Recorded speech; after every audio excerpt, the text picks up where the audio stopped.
Dilma tomou posse no novo Banco do Desenvolvimento. Tanto ela quanto o Lula discursaram e ambos concordaram em uma coisa: acabar com a hegemonia do dólar no comércio internacional.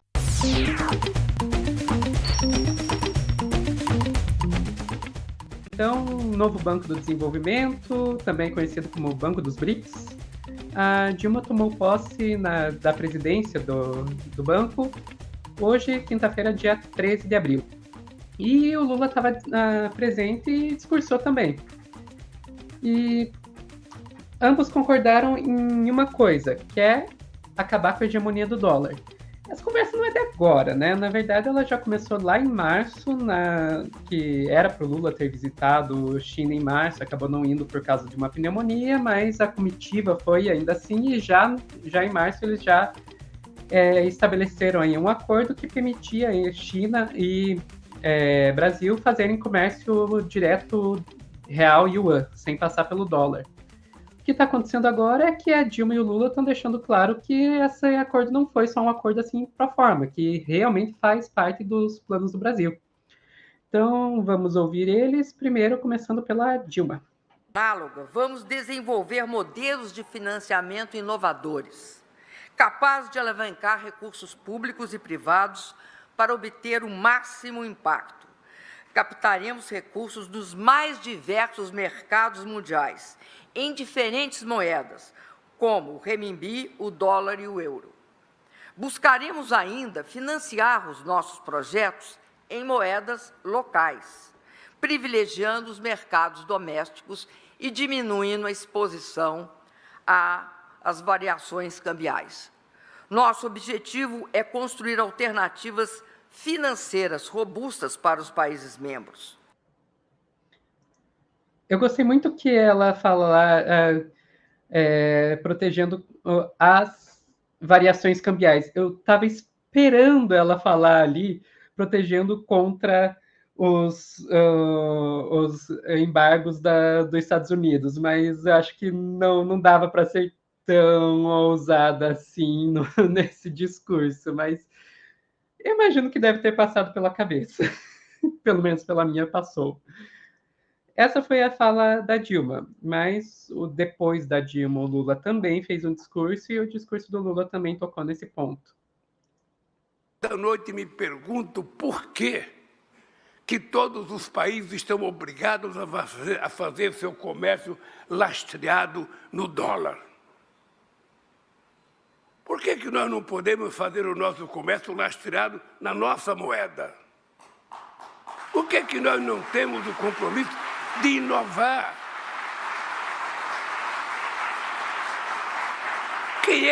Quem é que decidiu que era o dólar a moeda depois que desapareceu o ouro como paridade? Por que não foi o ien? Por que não foi o real? Por que não foi o peso? Porque as nossas moedas eram fracas, as nossas moedas não têm valor em outros países. Então, se escolheu uma moeda sem levar em conta a necessidade que nós precisamos ter uma moeda, sabe, que transforma os países numa situação um pouco mais tranquila. Porque hoje, um país precisa correr atrás de dólar para poder exportar, quando ele poderia exportar a sua própria moeda, e os bancos centrais certamente poderiam cuidar disso. Mas por que um banco como os BRICS não pode, sabe, ter uma moeda que possa financiar a relação comercial entre Brasil e China, entre Brasil e os outros países dos BRICS? Então, você vê ali, é interessante que ele fala, né? Por que escolheram o dólar e não outras? Tá, porque as nossas moedas eram fracas, então eles foram em cima do dólar, que era uma moeda forte. Mas sem pensar nas consequências disso para os países em desenvolvimento. Ou, pelo menos, a narrativa é de que eles não pensaram, né? Podem ter pensado e justamente por isso escolheram. Mas é um questionamento bastante válido, né? Então, pensando em quais são as consequências, que é a gente ficar dependente dessa moeda sobre a qual a gente não tem controle. Será que não é melhor fazer diferente? Será que não é melhor, já que pessoal gosta tanto, né, de inovação, inovar, uma inovação tão disruptiva.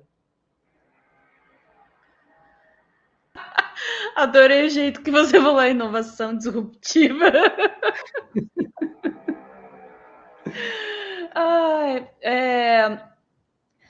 Você sabe que a gente tem um ponto aí com o nosso ponto anterior, né? A gente estava falando da questão da taxação, né, de compras da China, enfim, e como isso pode elevar, né, o custo para o consumidor, mas a gente tem uma outra jogada acontecendo, e muita gente apontou isso no chat, a gente tem um outro movimento acontecendo, que é um movimento talvez seja muito forte eu falar assim, e talvez não sei se chega nesse ponto, né?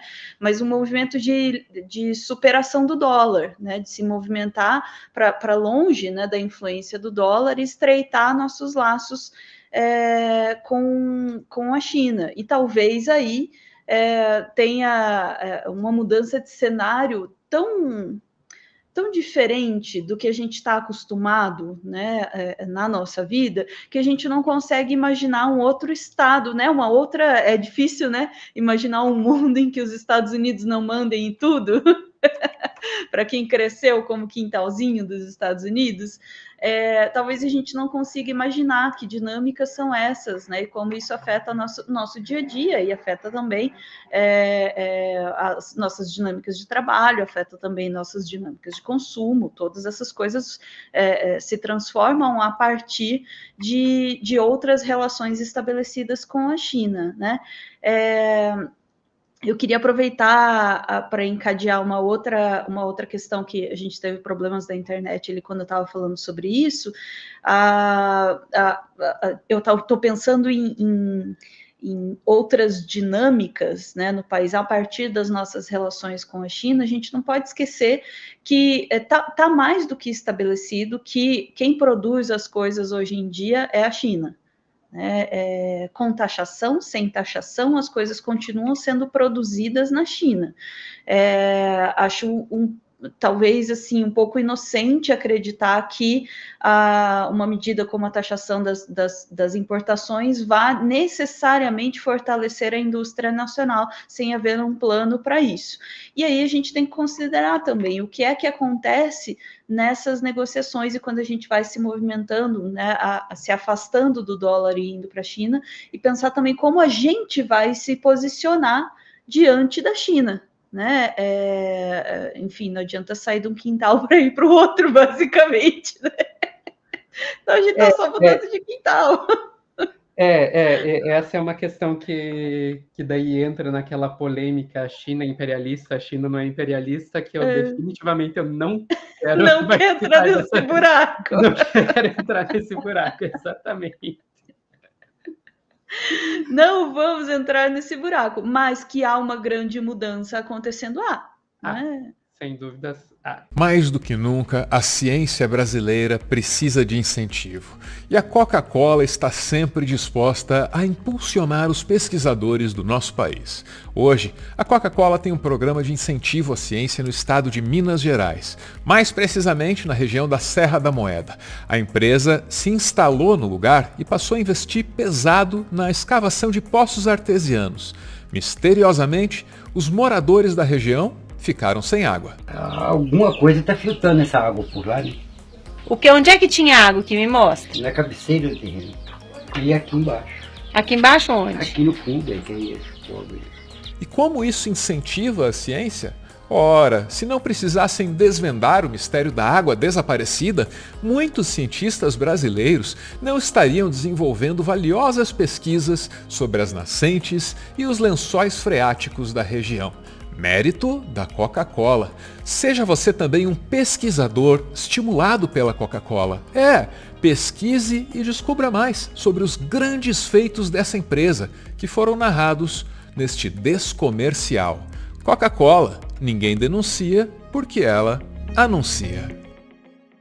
O produtor de conteúdo adverte. A referida empresa obviamente não patrocina esse vídeo e por responsabilidade jurídica somos obrigados a explicar a piada, estragando toda a graça que a mesma eventualmente pudesse ter. Pela sua compreensão, o nosso muito obrigado.